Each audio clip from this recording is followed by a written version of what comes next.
really grateful and glad to see all your beautiful faces here on this gorgeous day. And you could be outside enjoying the day, but you've chosen to be here enjoying the day and hopefully experiencing this miracle of life that has been given to us. And so that's really my goal today, is to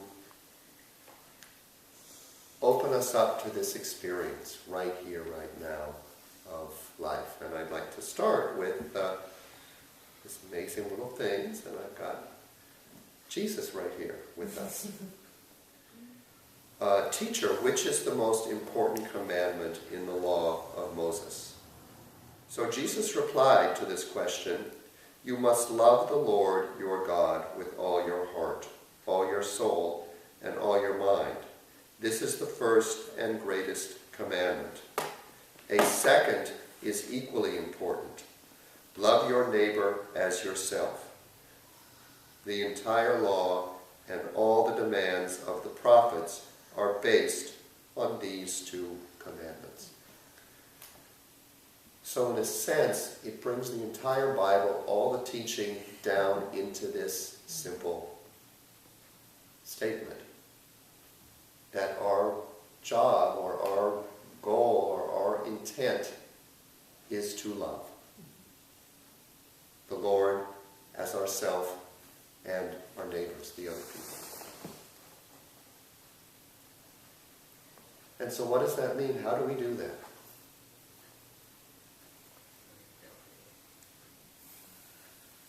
By being non-judgmental, for one. We heard about it in the reading, didn't we? Mm-hmm. That non-resistance.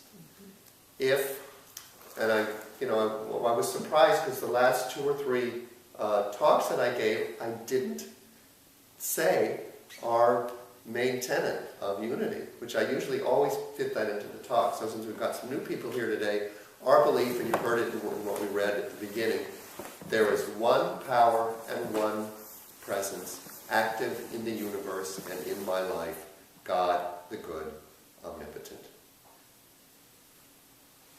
And to me, that's an expression of what love is. It's this divine energy that's good, that's always flowing. Carol, yes? We had a little experience at our house. Rick and I have been putting in paver path, and it's been hard work. And yesterday, we were really tired, and yet we had to go grocery shopping. And then when we came home, the dogs had gotten into the trash and scattered it all over the house. Rick had gone in the house first, and he says, oh my, doggies, you've made a mess. You've made a really big mess. And so Rick started putting the groceries away, and I was cleaning up the doggy mess. And the dogs were hovering around Rick, and I heard Rick say, don't bother me right now, we're cleaning up your mess. And I thought, that's really neat, because Rick sees me as him, and I see Rick as me. So I think that's love. Mm-hmm. When we realize we're all one. We weren't both cleaning up the mess, but in a way we were. Mm-hmm. And I think the more we start seeing, like when I look at Colleen, I can see me. And Colleen can look at me and see herself. And to me, that is really love. Wonderful. And how about when we look at something or something happens and our buttons get pushed? It isn't that good feeling that we usually connect with love. It's different, That's right? completely different. Yeah. When it's hard to embrace that person moment. out there is not our mirror of love. Suddenly they're our enemy. I mean, there's where resistance comes in, right? I love you and you're my brother and you're my, you're my soulmate, or we're all on the same side, until suddenly my buttons get pushed and then, you're the enemy. You're the one that's outside. You're the one that I need to change or I need to get away from. So what do we do? What's another way of reacting to that? I wasn't raising my hand. Oh, okay. So What's been helpful to me very recently is to see that situation or that person as a messenger and not an obstacle. an obstacle. Yeah, exactly. Not a thing, but there's somewhere in the diaspora there's a message in there. Yeah. Yeah. And of course, this is the presence process, which we've been going through, where there's a lot of tools. Yes? I think sometimes when I get most reactive to other people, it's because they're doing something that I do that I hate that I do. So sometimes just empathizing with, what they're feeling that makes them act like that. There's the same thing that happens to me all the time. And if there's an opportunity to sit down and talk, even if you're not talking about that thing, if you're just talking with that person about anything, I think it kind of breaks things down a little bit for me. Beautiful, beautiful. Empathy and feeling, which is, once again, it's the presence process. It's what we're talking about. You got to that place. Where do I connect? What is this triggering in me? What is the feeling? And then recognizing that feelings are universal, right? We all have this feeling center, and it's not just, quote, the good feelings. We all have murderous rage in us. We all have deep grief. We all have fears. When we can recognize that, and that it's just a feeling, it's not who I am, and also recognize that it's power. One power, one presence, God the good, omnipotent. It's really simple, but man is it big. It encompasses everything, and it really, once again, is the presence process. The presence process is specific tools and a whole big book and a 10-week process that tells us how to actually live in that unity principle. One power, one presence, God the good. Everything that's showing up in your life is God the good, omnipotent. If it feels powerful, it's God. And what feels more powerful than when our buttons get pushed, right?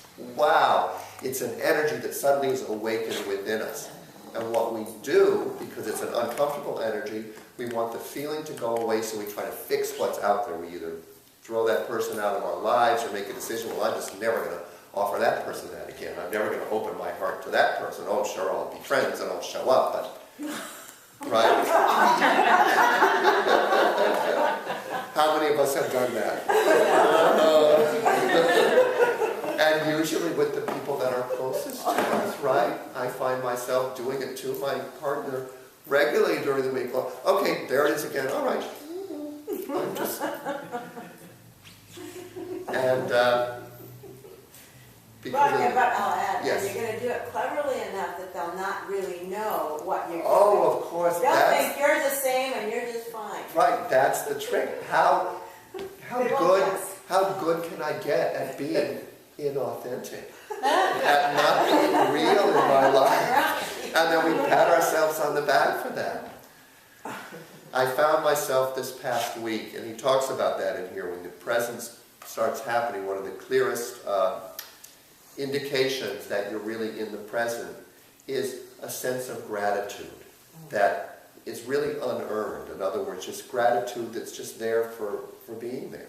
And he's very clear that this isn't gratitude about having something that someone else doesn't have, or it's not about placing yourself above someone else. It's gratitude for just simply life. Really gratitude for everything.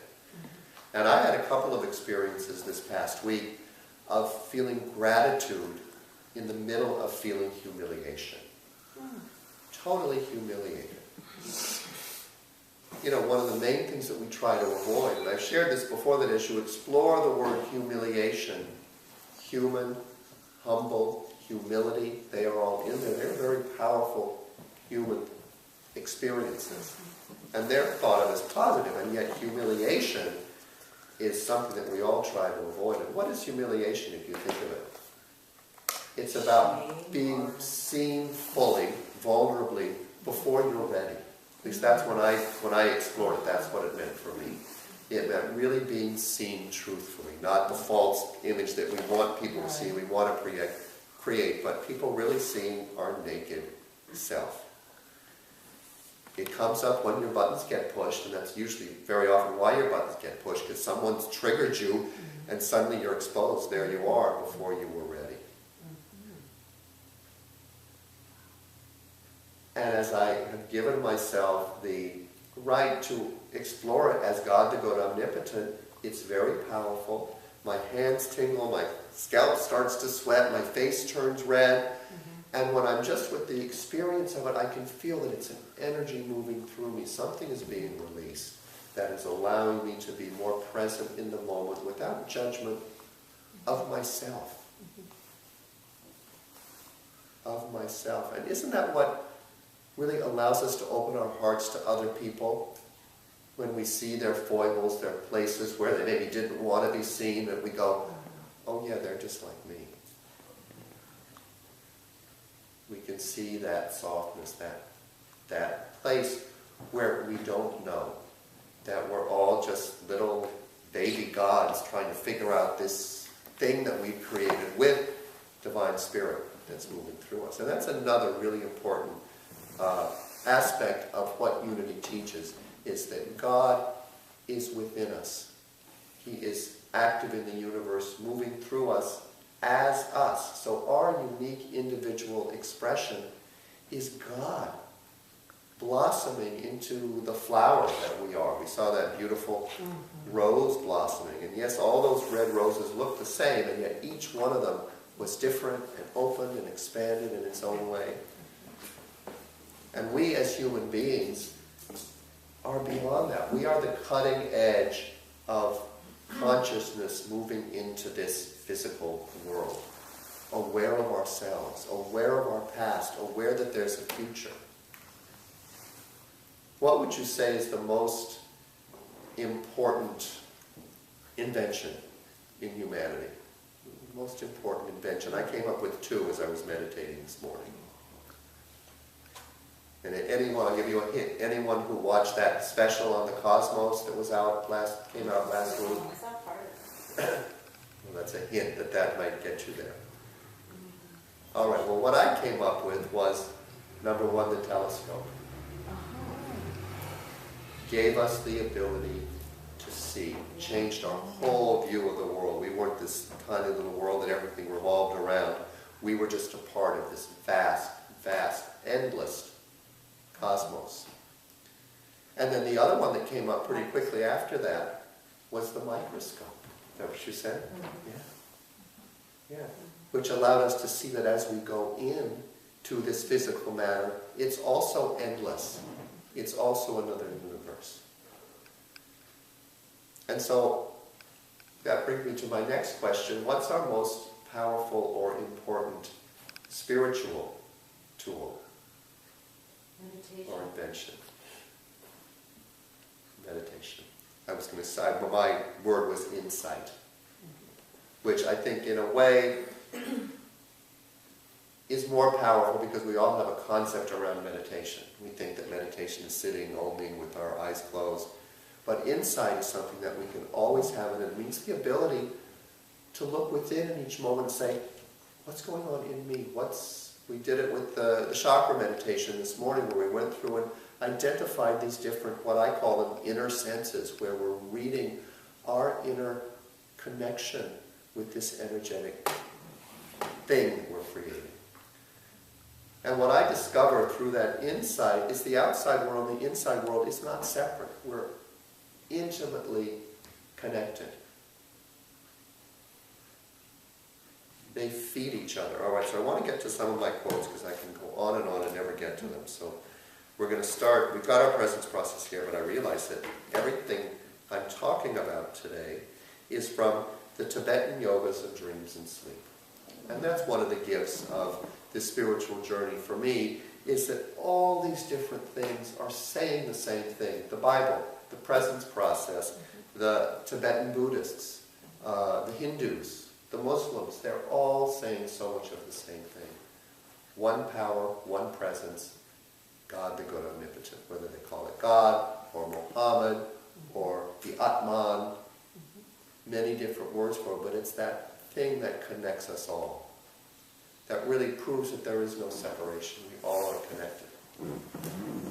So we're going to move to my first.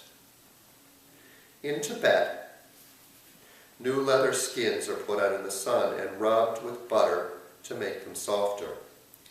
The practitioner, which is what we all are, right? We're all practitioners. We're here wanting to practice and discover what being alive is all about. The practitioner is like the new skin, tough and hard with narrow views and conceptual rigidity.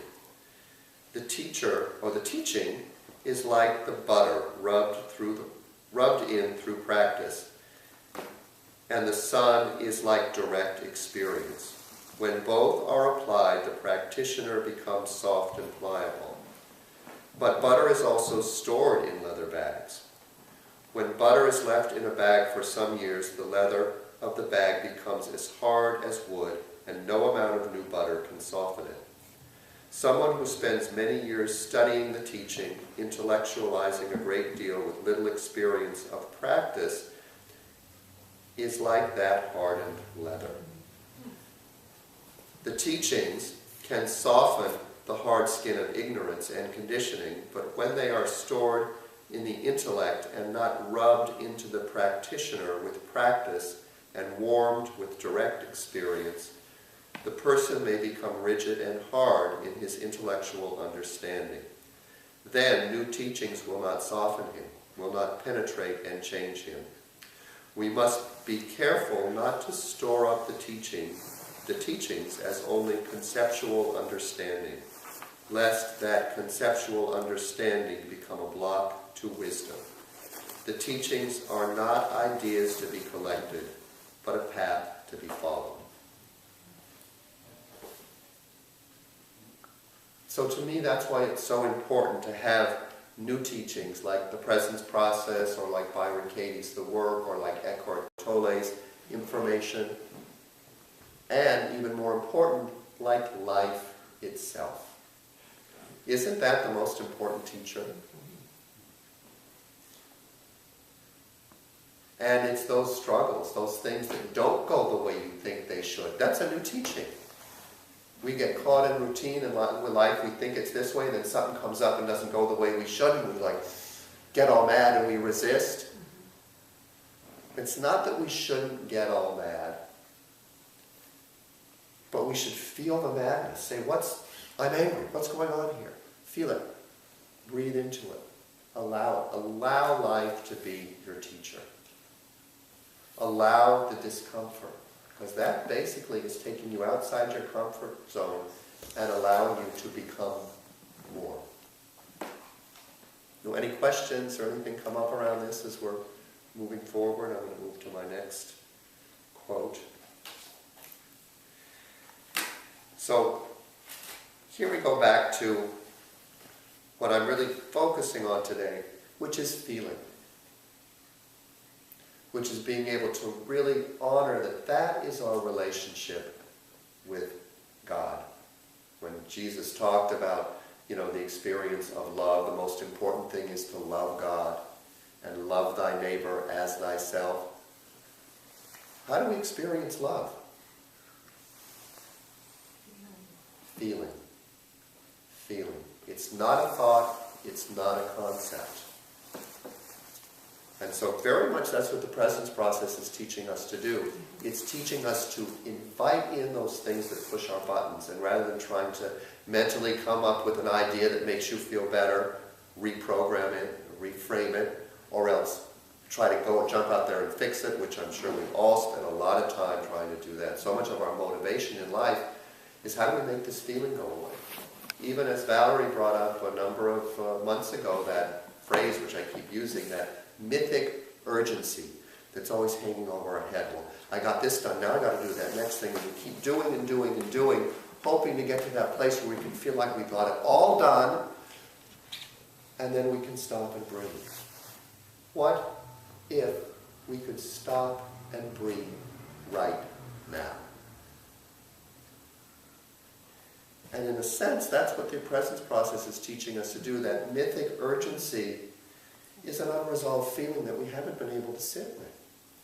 and especially comes up when our buttons get pushed. But I really recognized it this past week when I had done everything I had to do, and I was so glad that I had an evening free, and then I stood in the middle of my living room like this going,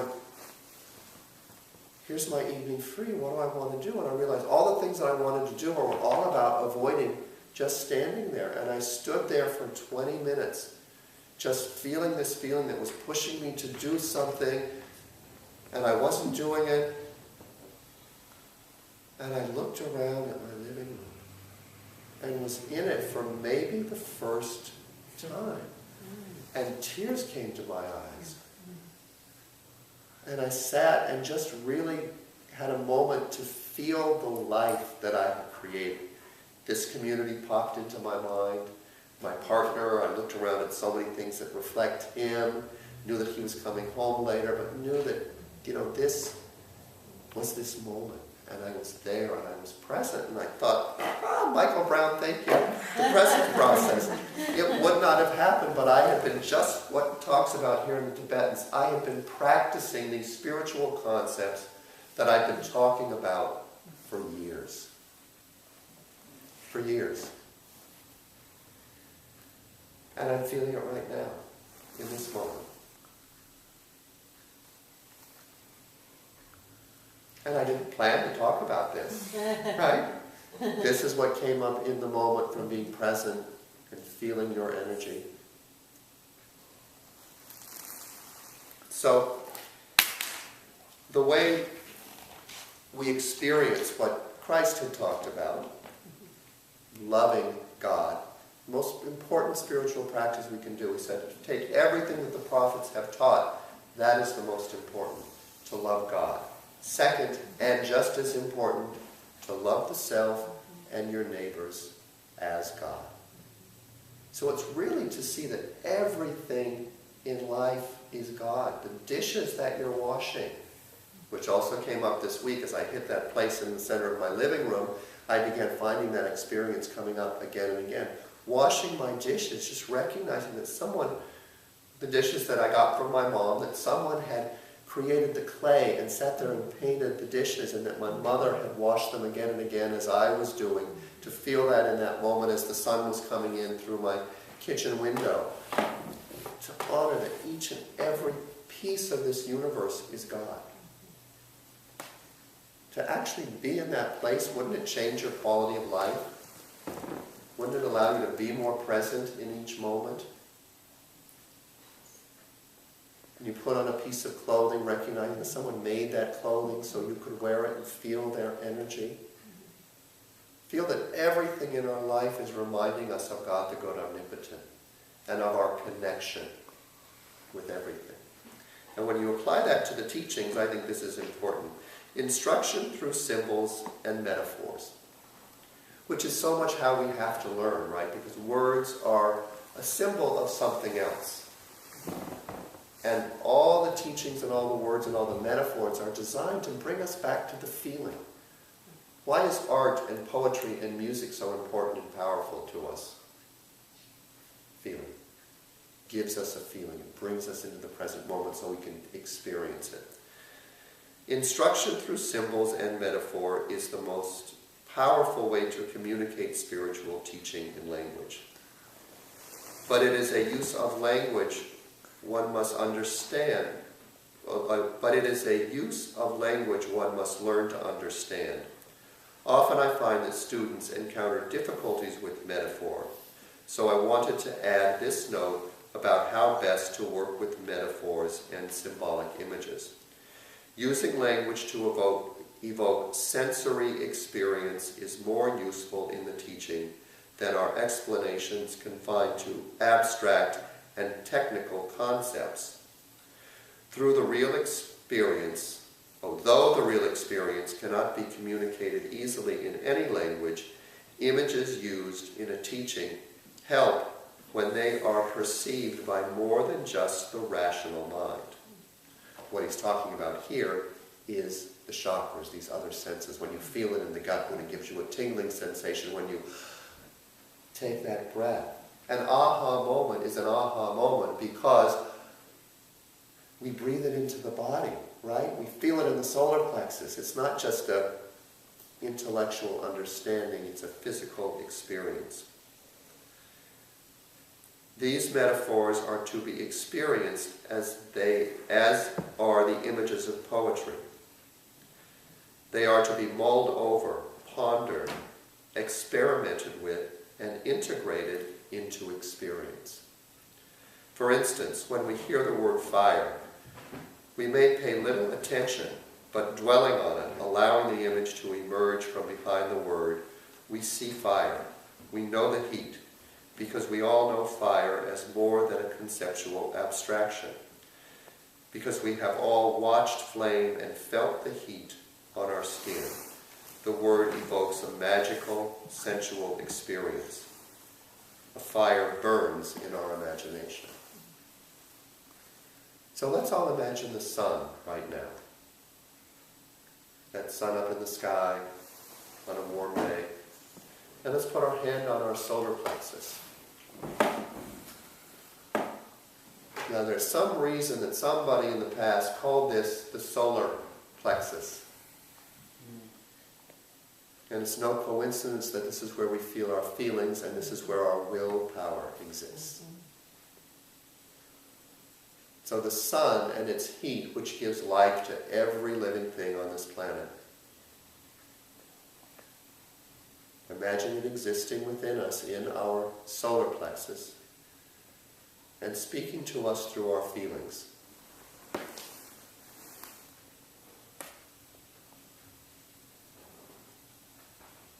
And then notice how that feels. Notice the physical experience in your body. Do you feel present?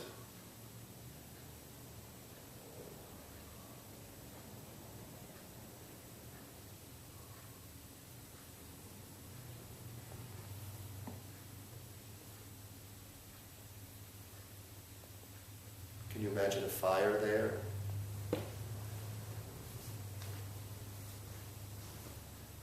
The hearth was always known, and back when we didn't have centralized forced air heating, the hearth and the fireplace was the center of the home, where the heat came from. And the solar plexus is your center in that sense.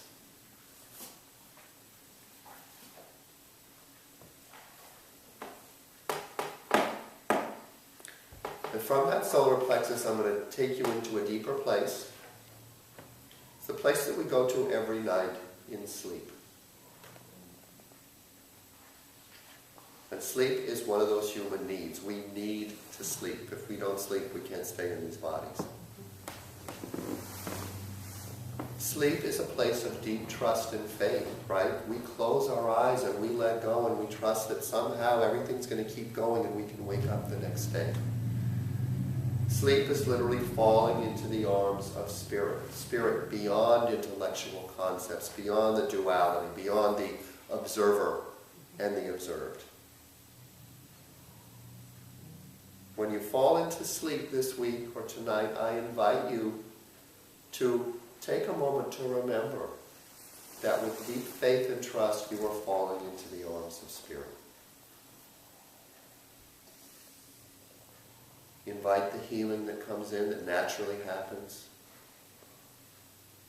Invite that connection, and open to possible dreams or communication from that highest part of us. As we move deeper into the presence process, he doesn't talk a lot about dreams, because he's got his clear intention, and it's very powerful. But notice your dreams. I've already had a couple of people talk to me who are doing the process who have said they've been having some powerful dreams coming up. Feeling dreams. Feeling is the language of dreams. So let me read this final thing that I will leave you with. Sleep practice actually has no form. Once again, this is from the Tibetan yogas of dreams and sleep. And I've got an idea that this may be something that maybe we'll work on next year or later in the year. And the great thing about doing your sleep practice is it's great. I'm doing it while I'm asleep. There's nothing to do but fall asleep with an intention. Sleep practice actually has no form, so there is nothing on which to focus. The practice and the goal are the same, to abide in the inseparable unity and clarity and emptiness beyond dualistic separation of perceiver and perceived. There are no qualities, no up or down, no inside or outside, no top or bottom, no time or boundaries. There are no distinctions at all, because there is no object for the mind to grasp. So now what I want you to do now is just invite yourself to notice what place you've moved into, just hearing that concept and imagining it. What do you feel? It's great as I look at you, because I look out and everyone's... It's a little bit of that, I don't want to say deer in the headlights, but it's this, ooh, okay, you know.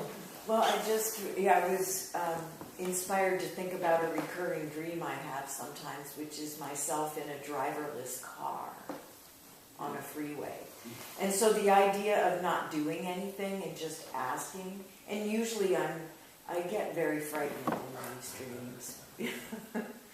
So that's not an idea that just asking and not having, control, you might say, or some action of, myself driving the car, but, being in a driverless thing feels. Yeah. And so the most powerful, this is how we would work with that in a dream paradigm. You would take the most powerful aspect of that experience, which was the fear. Yeah. And you would allow yourself to invite that in. What's the fear of not being in control? And knowing you and knowing how important it is for you to have everything in place. So and all you have to do is imagine what that's like, and to be willing to be with the fear. And by being willing to be with it, as Michael talks about again and again, this process is not about feeling better, it's about getting better at feeling. As we're willing to be with terror and realize it's not going to kill us, wow, does it expand our aura, our field around us. It allows us to be with other people's fears and terrors without judging, without resisting, allowing them to be in it. It creates a space. Yeah. Anything else come up for people around just being in that space? But it's another example, the reason I wanted to read it there, it's another example of what he's talking about the intellectual concepts and then the experience. To be able to read something like that, and then notice what that feels like when you're awake, because we all go there every night, right? We all fall asleep each night and let go. We go into that place of nothingness.